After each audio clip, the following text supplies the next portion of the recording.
नमस्कार, मैं हूं जल्पा क्षत्रिय। आज हम आपको बताने जा रहे हैं कि चक्रवाती तूफान कैसे बनता है, चक्रवात का नाम क्यों रखा जाता है, कौन रखता है और इसकी कितनी श्रेणियां होती है। लेकिन शुरुआत करने से पहले हमारी ये अपील है सभी से कि किसी भी अफवाह पर ध्यान न दे, सिर्फ आधिकारिक चेतावनी पर ही ध्यान दे।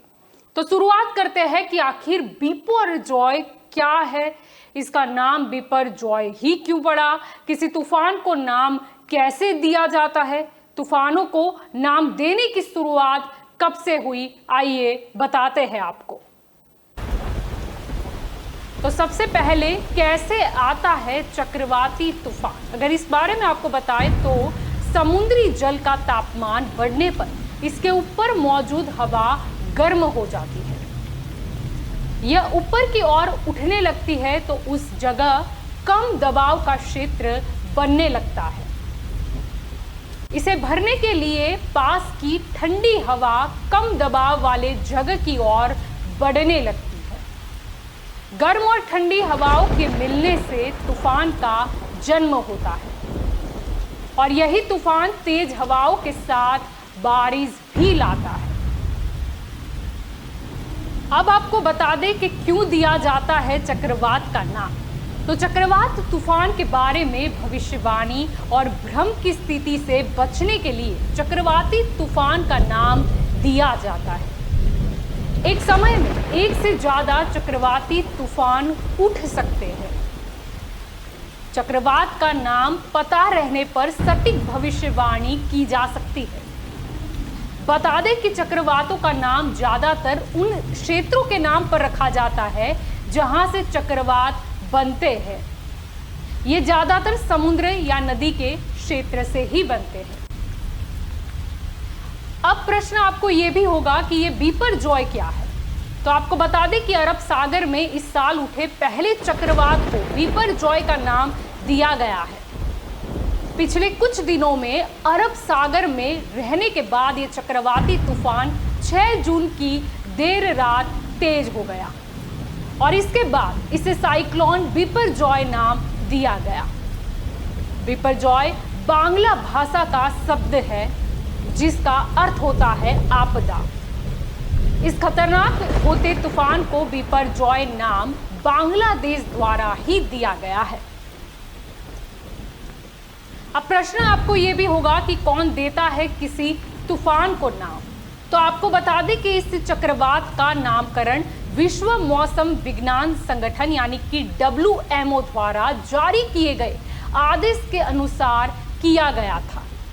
दरअसल जब एक ही स्थान पर कई तूफान सक्रिय हो जाते हैं तब ऐसी स्थिति में भ्रम को रोकने के लिए WMO के निर्देशों के मुताबिक चक्रवातों का नामकरण किया जाता है। इस आदेश के तहत 6 क्षेत्रीय विशिष्ट मौसम विज्ञान केंद्र और 5 क्षेत्रीय उष्णकटिबंधीय तूफान चेतावनी केंद्रों को सलाह जारी करने और दुनिया भर में उष्णकटिबंधीय चक्रवातों को नाम देने के लिए अधिकृत किया गया है। 1950 के दशक से पहले तूफानों का कोई नाम नहीं होता था। अटलांटिक क्षेत्र में चक्रवातों के नामकरण की शुरुआत वर्ष 1953 की एक संधि से हुई, जबकि हिंद महासागर क्षेत्र के 8 देशों ने भारत की पहल पर इन तूफानों के नामकरण की व्यवस्था वर्ष 2004 में शुरू की। इन 8 देशों में Bharat, Bangladesh, Maldives, Myanmar, Oman, Pakistan, Thailand और श्रीलंका शामिल है। आपको बता दें कि साल 2018 में ईरान, कतर, सऊदी अरब, UAE और यमन को भी इसमें जोड़ा गया। यदि किसी तूफान के आने की आशंका बनती है तो ये 13 देशों को क्रमानुसार 13 नाम देने होते हैं। अब प्रश्न होगा कि कैसे दिया जाता है ये नाम। तो आपको बता दें कि किसी भी तूफान का नाम देने के लिए वर्णमाला के हिसाब से एक लिस्ट बनी हुई होती है। हालांकि तूफान के लिए Q, U, X, Y, Z अक्षरों से शुरू होने वाले नामों का प्रयोग नहीं किया जाता है।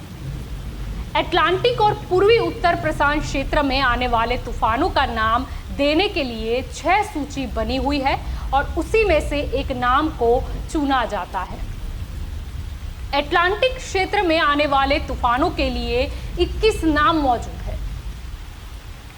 अब आपको ये भी होगा कि कौन से फॉर्मूले से ये प्रयोग जो है वो होता है, तो आपको बता दें कि तूफानों के नामकरण के लिए ऑड इवन फॉर्मूले का भी प्रयोग किया जाता है।